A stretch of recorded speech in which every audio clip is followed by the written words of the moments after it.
Hi guys, my name is Shannon Green and welcome to another episode of Toxic Crime Tuesdays. Now, as you may or maybe not know, I didn't do a video last week because I just haven't been feeling very well. I am a wimp and I had a bit of a cold and I just needed to take a bit of time out, and also I just haven't been feeling just myself recently. Just needed to take a bit of time just to chill out, breathe and reconnect with myself.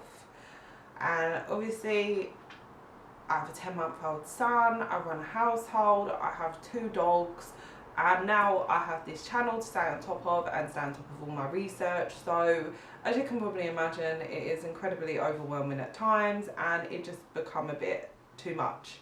So I just needed to take a bit of time out just to reconnect with myself and just chill out a little bit. I just want to take this opportunity just to say that if any of you guys ever feel burned out or going through a bit of an identity crisis where you feel like, I don't know, maybe your job, your kids, whatever is like consuming you to the point where you're having a bit of an identity crisis and you feel like you don't really know who you are anymore, then just take a bit of time out for yourself. Listen to a song that you haven't listened to in God knows how long because you've just not had the chance to.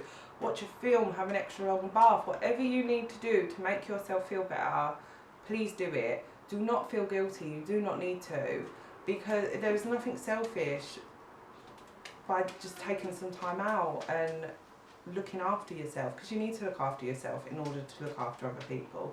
It's an incredibly scary time at the minute. So yeah, please, I'm telling you, look after yourself.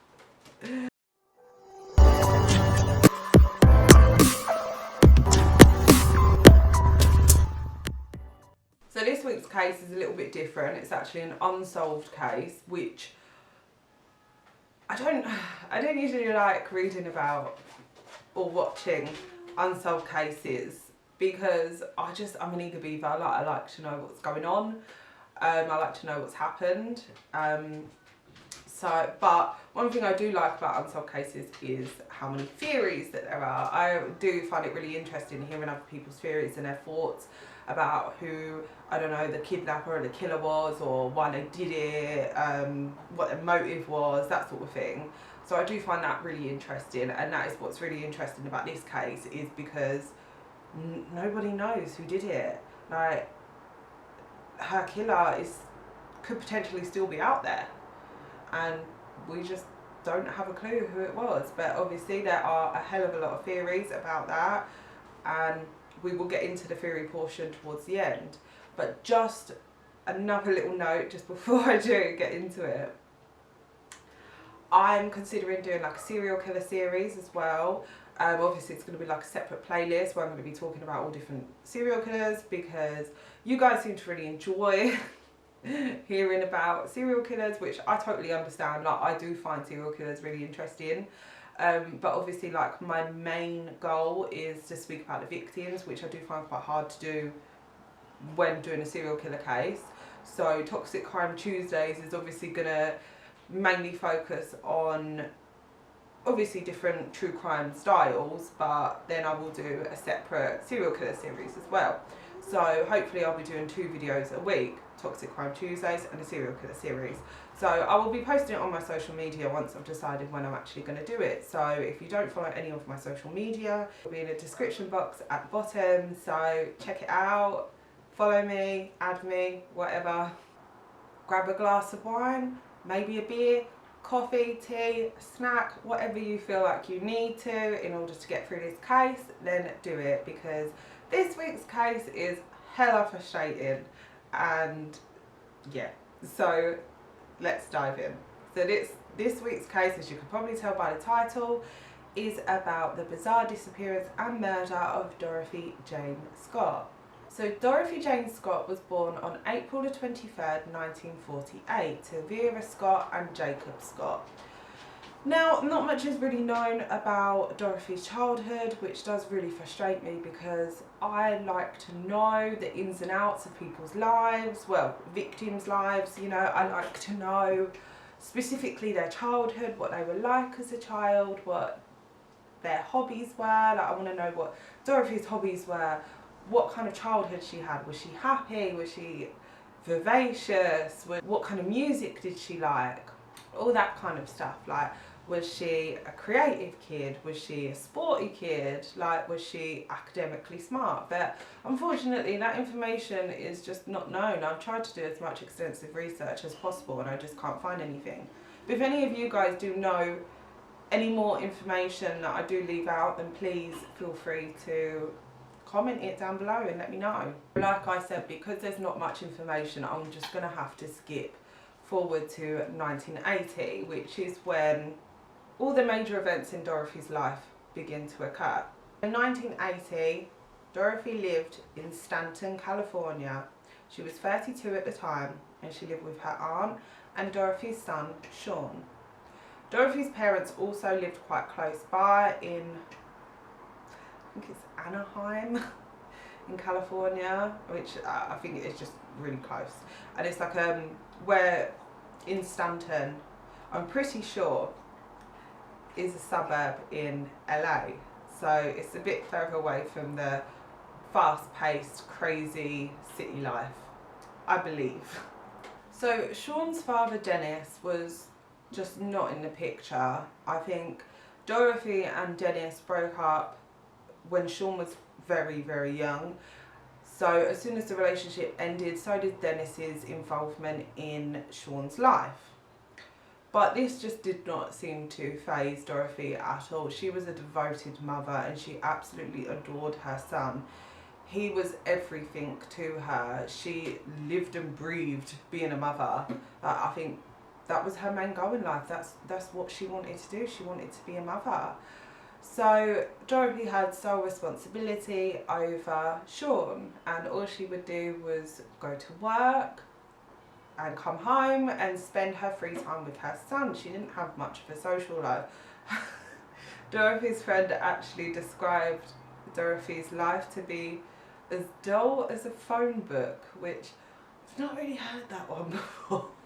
I've heard as dull as dishwater, but yeah, not a phone book. I don't know, is that a thing? Is it a saying? I have no idea. I've never heard it before, but yeah, so apparently Dorothy just did not have much of a social life at all. She had no interest in it. She had no interest in going out and attending social gatherings, and I mean she dated here and there, but she never really dated anyone long enough for them to become a permanent fixture in Dorothy and Sean's life. She would just sort of go out every now and then, meet a guy, probably wouldn't work out, and then that would be it. Dorothy would just go to work and then she'd come home and spend all of her time with Sean.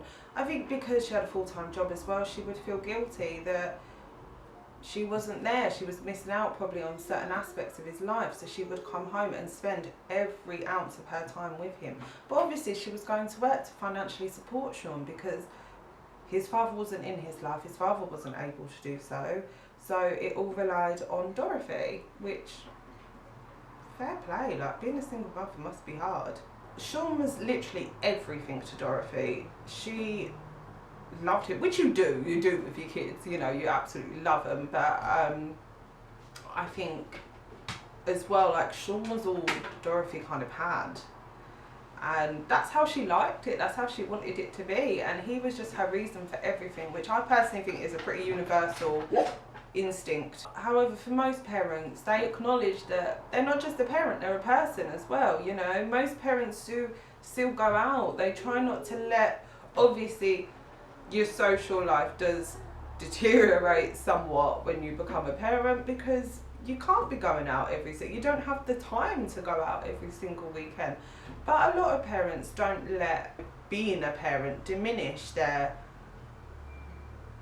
social status too much. You know, they still want to be able to go out every now and then, and which is totally fine. Like, that's how it should be, because like I said, you are still a person.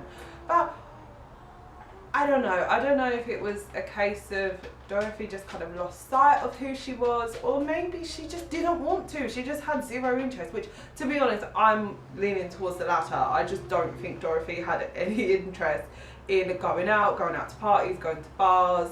She just enjoyed her son's company, which I do.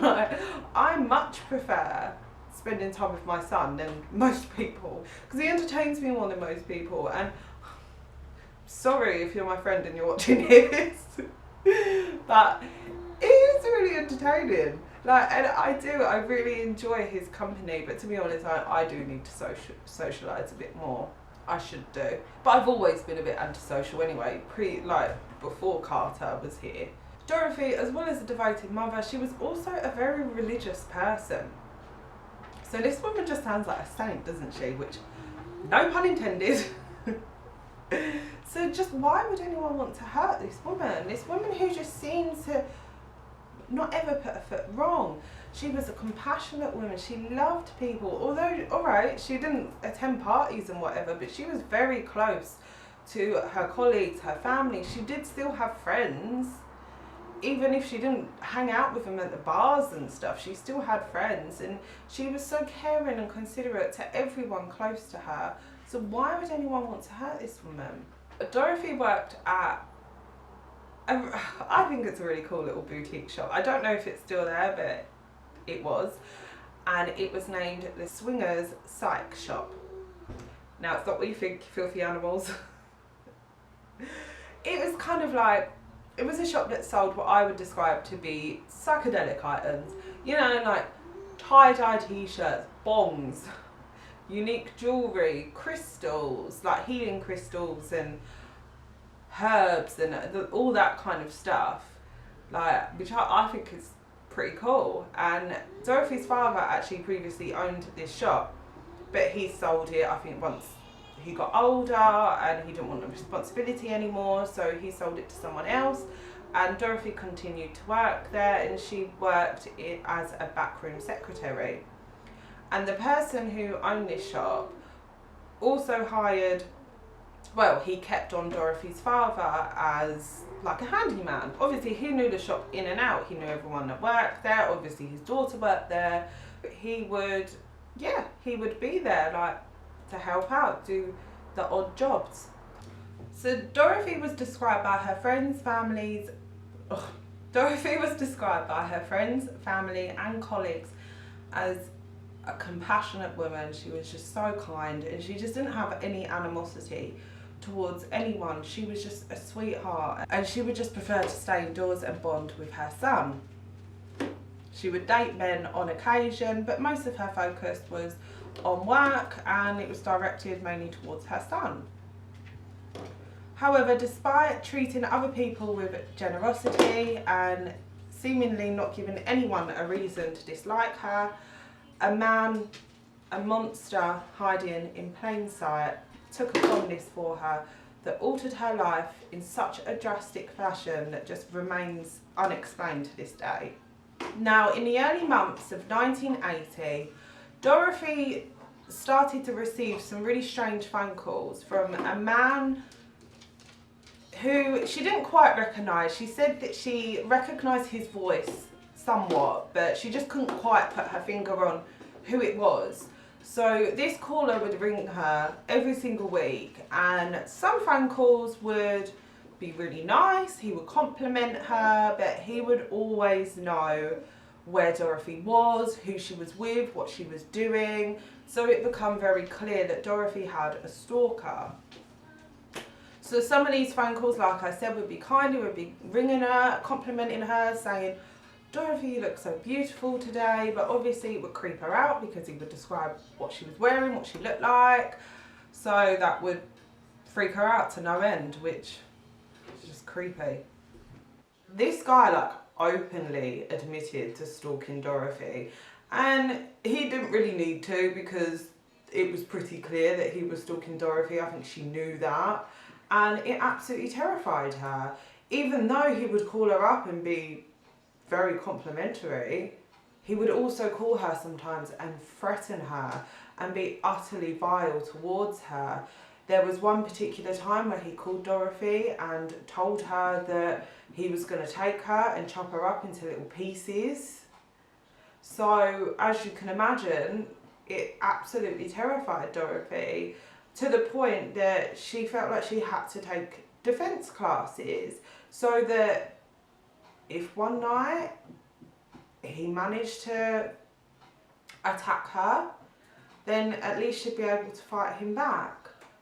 And she even considered buying a gun as well, and she absolutely hated guns. She didn't think that they were necessary in any household, and they terrified her as well. But she considered getting one because she feared for her own life and her son's life as well. But she considered getting one because she was so terrified. However, the only reason why she decided against getting one was because she didn't want it in her house. She didn't want it to be accessible to her son, which I totally understand. Like, guns shouldn't be in a household, but obviously she felt so scared that she felt like she needed one to protect herself. So we're now going to fast forward to the day where Dorothy was last seen by her son, her family members, her friends and colleagues. This day started off as a normal day. Dorothy's parents looked after Sean as they normally do whilst Dorothy is at work, but after work Dorothy was conducting a staff meeting. So during this meeting she noticed that one of her colleagues, his name was Conrad Bostrom, he didn't look very well. She looked at him and noticed he was very pale, and he had a red mark on his arm that appeared to be very swollen. So Dorothy asked him if he was okay, and Conrad's response didn't fill Dorothy with much confidence. So she felt like, right, I need to take you to the hospital. We need to go and get this arm checked out. So she offered to drive him, and another colleague named Pam Steed, she wanted to come along, which, I don't know, maybe she just wanted to get out of the meeting, I don't know.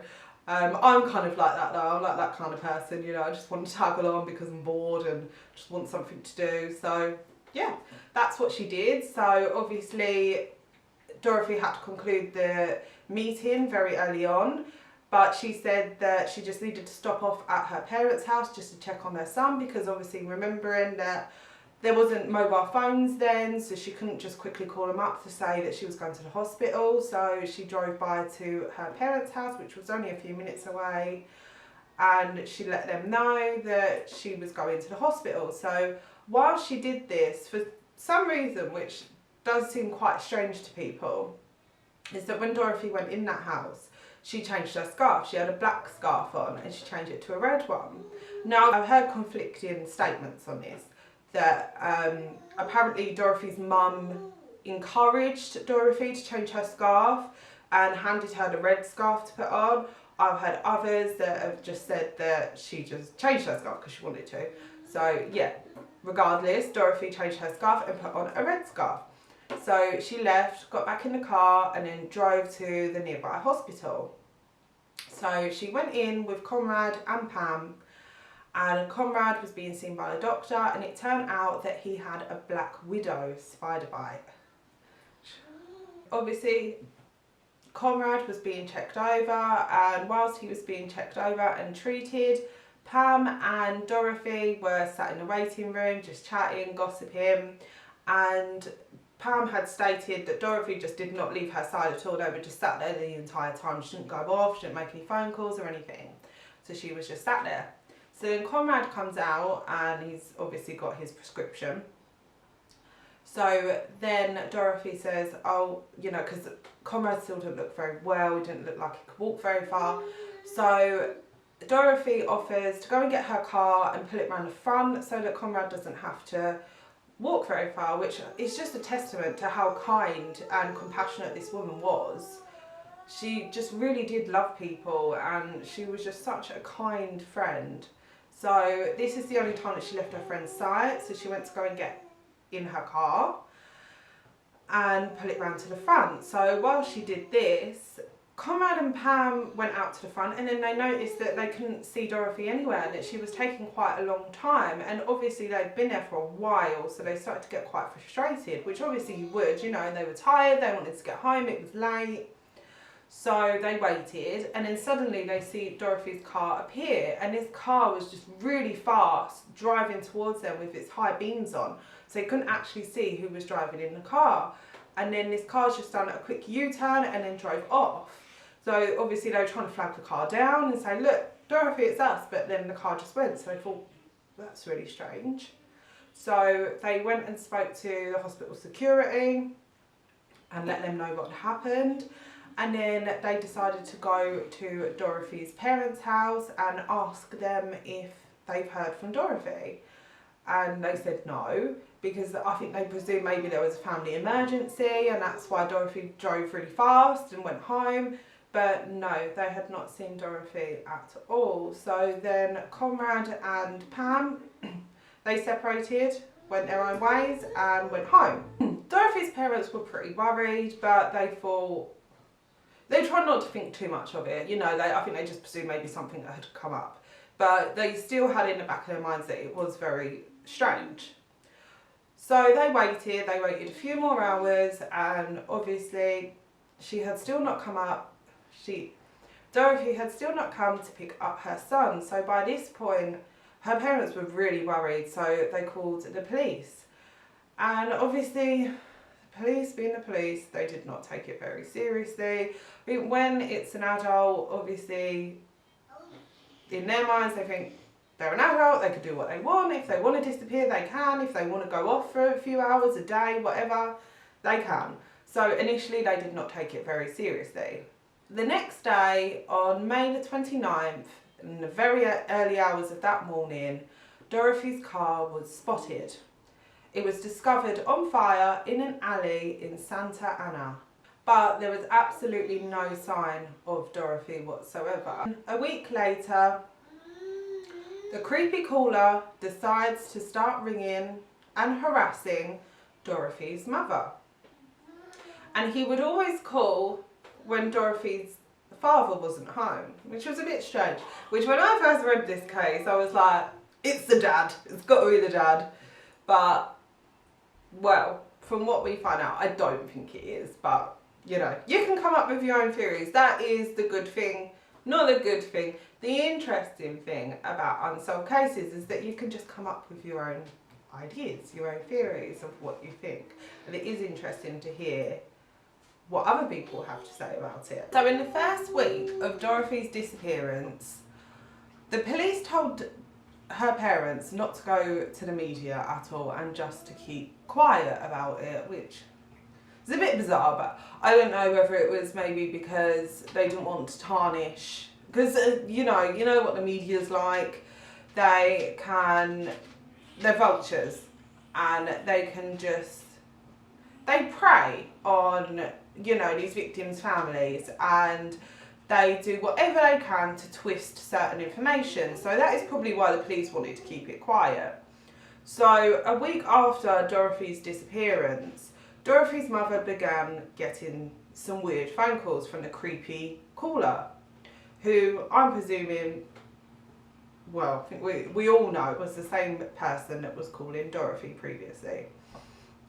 So he called Dorothy's mother, and it would always be on specific days where Dorothy's father was not there, which is bizarre, and it instantly made me think, it's the dad, it's got to be the dad. But I don't know, the more I kind of researched about this case, I don't really think it is, but you know, you always have like an initial idea, don't you, of like who it is.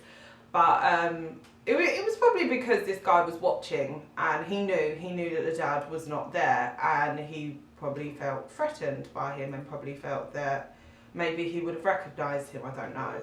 This caller rang up Vera, Dorothy's mother, and said, "Are you related to Dorothy Scott?" And Vera said yes. And then he said, "I've got her," and then quickly hung up. So do you think it's the same caller as the guy that was calling Dorothy? Do you think it's the person that was actually involved? I think police initially thought that it must have been two people involved in Dorothy's disappearance. I don't really know, to be honest.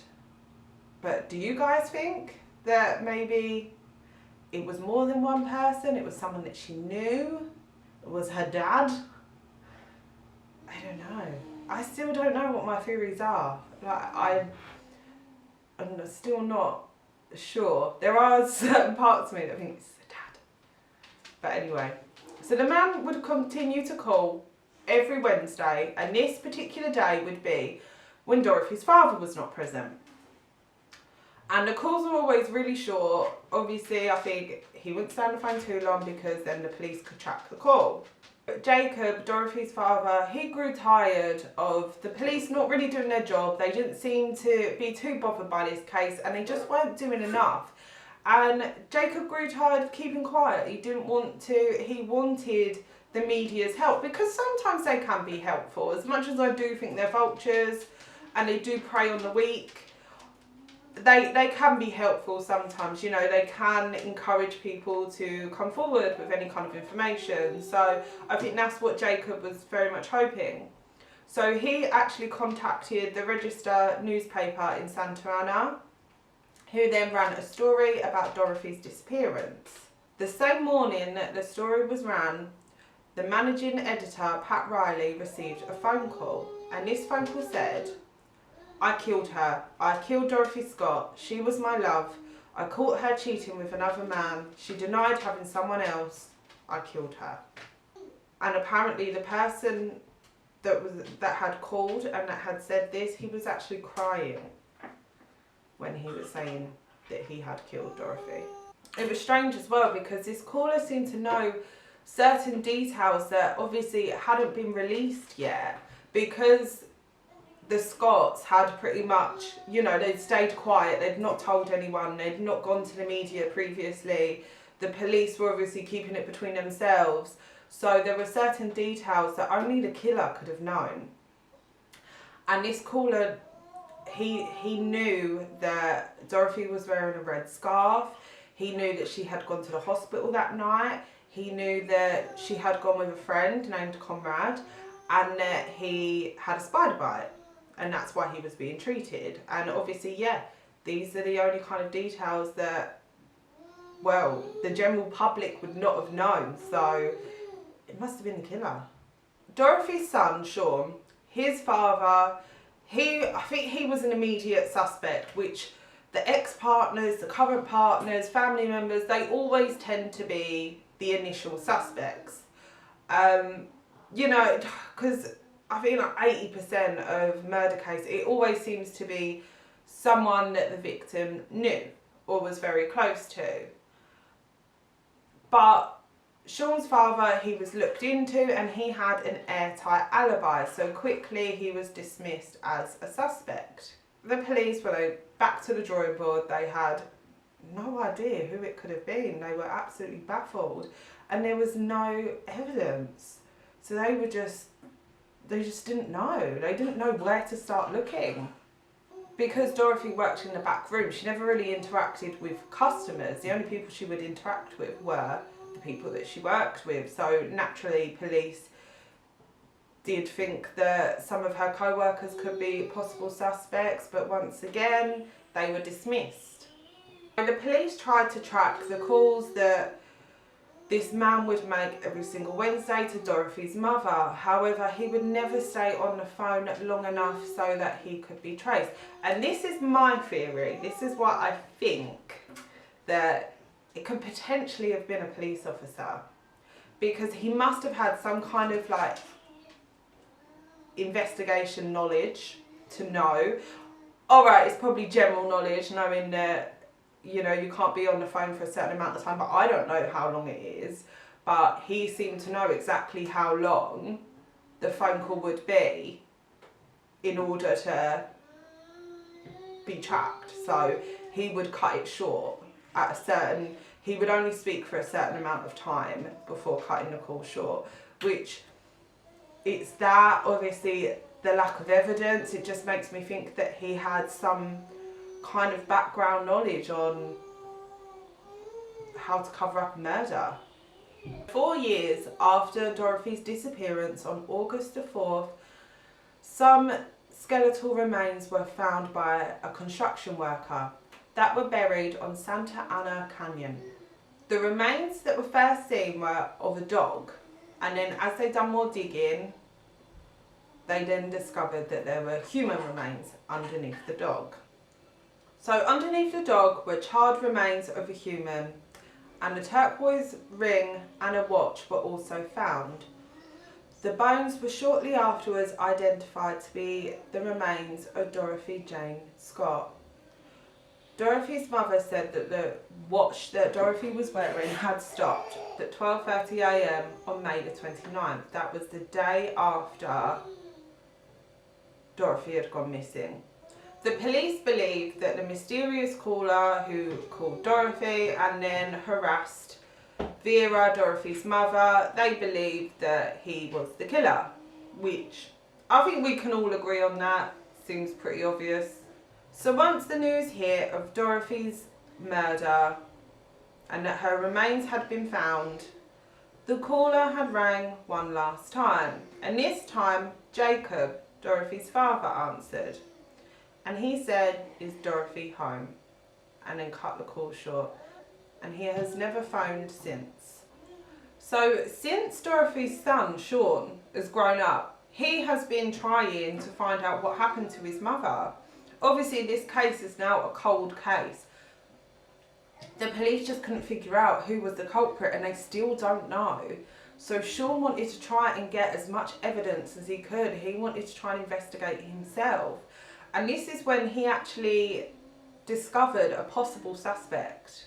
Apparently there was a suspect that Sean had become aware of through several of Dorothy's friends who lived in Missouri.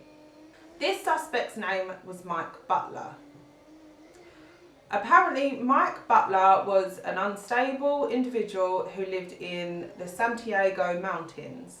He was involved in cult activity, which a lot of people theorise that the dead dog being on top of Dorothy was some kind of cult, like some kind of ritual, which does make sense in a way.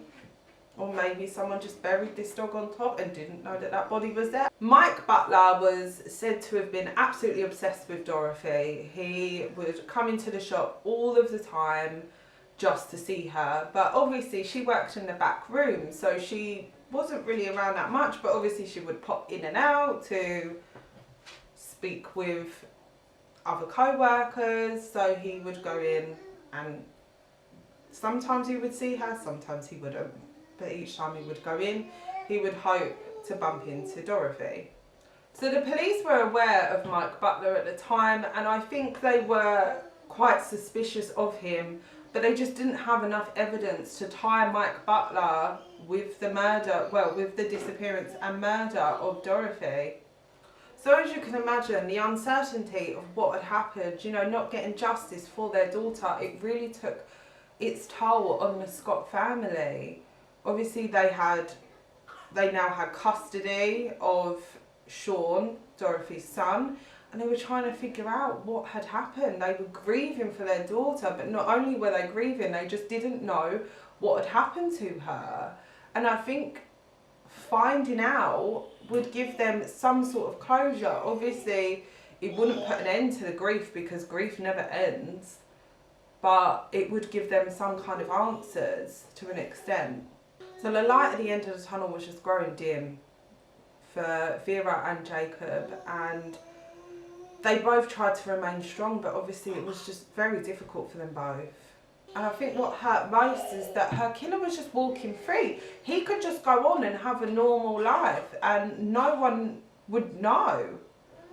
But Dorothy, unfortunately, her life was taken from her far too short. Sean had to grow up with a mother, and he didn't even have a dad either. His dad was never in the picture.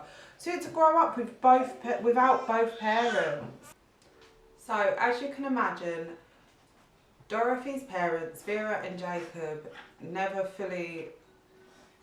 were never really the same after Dorothy's murder. Like I said, they had full custody where they adopted Sean.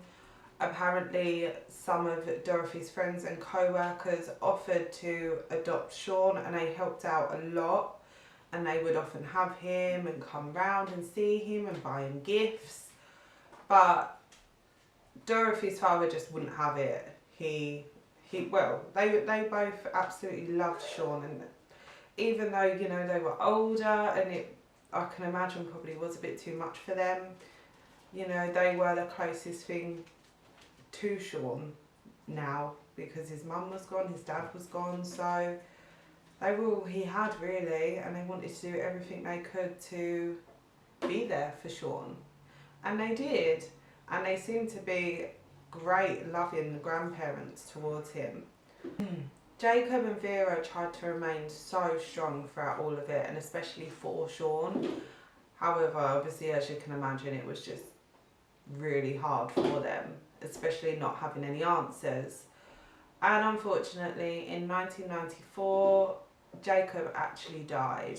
Now, I'm not too sure how he died. I couldn't really find any information on that. But it seems like grief was obviously related. I think he's never really been the same since Dorothy's disappearance, and you know, grief and depression and everything else probably did take its toll on him slowly, and could have been a huge contribution to his death, which is just horrific. And he died not knowing what had happened to his daughter. So Sean, Dorothy's son, is about 44 now, and he's still fighting for justice for his mother. Obviously, he was 4 when she went. He probably has very little memories of her.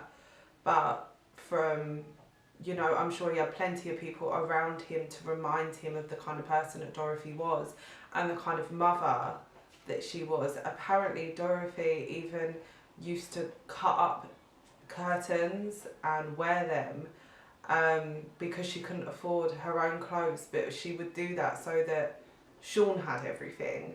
So she didn't mind, you know, not necessarily having the best of whatever. She didn't mind going without as long as Sean had everything that he needed, which again is such a reflection on the kind of person that Dorothy was. So that concludes everything I have for this case, really. So I'm going to now go on to the theory portion of this case. Now, as you can imagine, with any unsolved case, it is one big, huge mystery. So there are always so many theories around these kind of cases. So I'm just going to read out to you some of the theories that I've kind of stumbled upon. Obviously, I've said that I kind of think it was probably a police officer, just with the lack of evidence that there was. Obviously, a police officer would know exactly how to cover his own tracks. But then we also need to remember this was in the 80s. Obviously, DNA testing and everything else. Well, I don't even think it quite existed then, or it certainly wasn't as advanced as it is now. And obviously there wasn't CCTV cameras around, so you know that could have been a big factor on why there wasn't much evidence.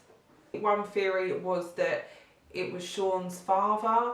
However, like I said, he had a pretty airtight alibi, and it didn't really make sense as well, because obviously Dorothy kind of recognised the man's voice who called her, but if it was her ex-husband, she would have known who it was. But then again, he could have put on a kind of voice. You don't really know, to be honest, but that was one of the theories. There is also another theory that the 2 friends that Dorothy went to the hospital with that day were involved somehow. I remember reading a theory that a spider bite was a kind of code word for something in order to get some kind of hospital term, or it's some kind of code word. So I don't know if maybe they got her there. They were maybe conspiring with someone else, so they had got Dorothy to that place in order to, you know, for her to then be abducted and murdered. And obviously, I think the reason why people are a little bit suspicious is that they didn't really have alibis, because obviously they were at the hospital, and you know, obviously people at the hospital could confirm, but after that no one could confirm where they were because they went home separately. And I think there was a few holes in both of their stories, so a lot of people just kind of thought it was a bit suspicious, but I don't personally think that they were involved at all, but then again, we don't really know.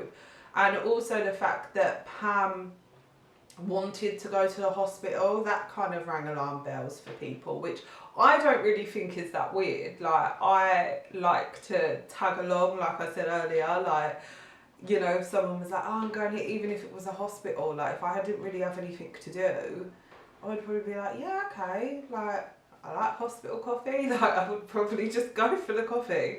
Like, yeah, I'm that kind of person, so to be honest, that doesn't really seem that weird to me. So that's the second theory. And then there is, which I kind of briefly touched on earlier, which is the theory of Michael Butler. So obviously this man was quite well known between Dorothy's friends and co-workers, and one thing as well which I didn't mention earlier, Michael's sister also worked at the same boutique shop that Dorothy worked at. So obviously he would then know when Dorothy was going to be there, and it also explains, because this is the thing, like, why people did believe that it could be a stalker, but then there were certain elements of the story which made them think, well, I'm not too sure about that. And that is because obviously Dorothy just went to the hospital. This was a spontaneous trip. It wasn't something that was planned, and it wasn't something that is a regular occurrence. So obviously, unless he was right there at that moment, or he knew someone that was there at that moment, he wouldn't have known that she was going to the hospital. But he would have if he had a sibling that also worked there. So maybe he dropped by during the meeting, or maybe the sister just randomly brought it up in conversation that Dorothy was taking Conrad to the hospital. I don't really know, but it's a possibility. And then he could have obviously got in his car and then gone there, because obviously they were at the hospital for a couple of hours as well. So it could have took a few hours for Michael to have found out this information and then headed to the hospital. So I do kind of get this theory, and I do kind of, I'm in two minds. I feel like I do believe this one more so than some of the other theories. And obviously the fact that Dorothy kind of knew Mike. She didn't know him overly well. Obviously he would pop in and he would come in to see her, but most of the time she would be in the back room, so she wouldn't really see him that often. So it does explain why, if it was Mike, she recognised his voice but just couldn't quite put her finger on it. So if he was just like an acquaintance, someone she just occasionally bumped into or sometimes bumped into, then that does explain why she didn't quite recognise his voice. And also another thing why people suspect Mike is that when Sean was growing up and Michael's sister obviously lived in the area, she would just ignore Sean. Like, she would always seem very uneasy and she just would not want to be around him, which obviously is a little bit strange. And then as Sean grew older, and he obviously began to suspect this Michael Butler, because people have been telling him that they thought it was him. So he tried to look into it, and then he tried to get into contact with Michael's sister, and she would just ignore him, and she would just not want to talk about it at all, which does make sense in some aspects, but then also, you know, siblings do protect each other, and she may not have had anything to do with it, and she just might not have thought that Michael had anything to do with it, but obviously she knew that people were pointing fingers at him, so she may just not have wanted to get involved, and maybe she just, you know, obviously she had loyalty towards her brother, so she probably just didn't want to seem disloyal towards him. So, you know, there's two ways of looking at it really. And there were also some people that kind of initially, like me, thought that it was Dorothy's father that was responsible. So but I don't know if it was a case of, like me, there was just certain parts of the story initially where I just thought, yep, it's him, it must be him.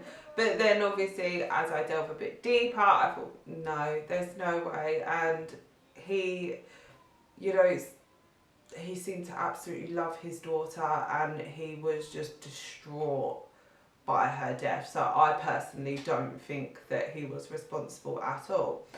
And the last theory is that it was just a stalker. It was someone who was obsessed with Dorothy, someone who would follow her everywhere. But then obviously it's like, how did he know she was going to the hospital though? Was there someone else that was connected? Was it maybe one of her co-workers? Were they involved? Were they conspiring? I don't really know if that is the case, but obviously that is one theory attached to this theory.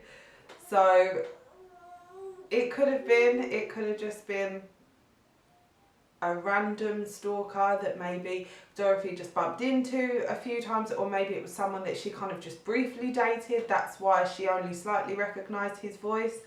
And somehow he found out she was going to the hospital that day, so he followed her there, saw that she was with Conrad, and just flew into a rage and kidnapped her as soon as he saw her walking out on her own, and murdered her. So that is the last theory. That is also another one that I kind of do lean more towards, which this one could also have been Michael Butler. But again, this is the sad thing about these unsolved cases, we just don't know.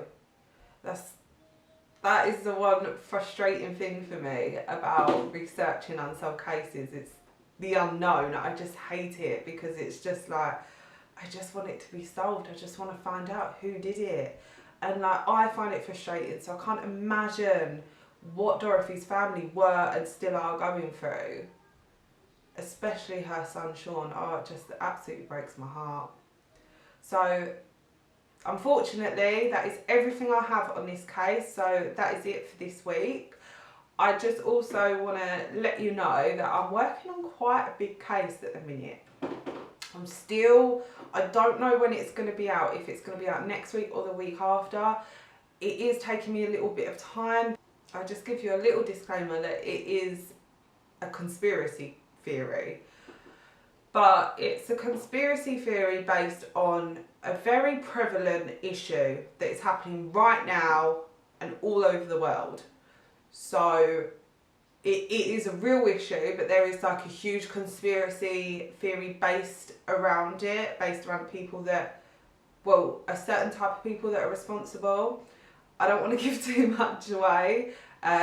If you want to maybe just comment down below and just let me know what you think I could be going on about, what you think this case is going to be about. Like I said, it is a huge one, and I'm trying to get as much research as possible because there's a lot of holes in this, and I'm trying to fill in all the blanks at the minute. So hopefully I will have it all done very, very soon, and it will be out maybe next week or the week after. But if I don't have it next week, obviously there will just be a normal true crime case out next week. So yeah.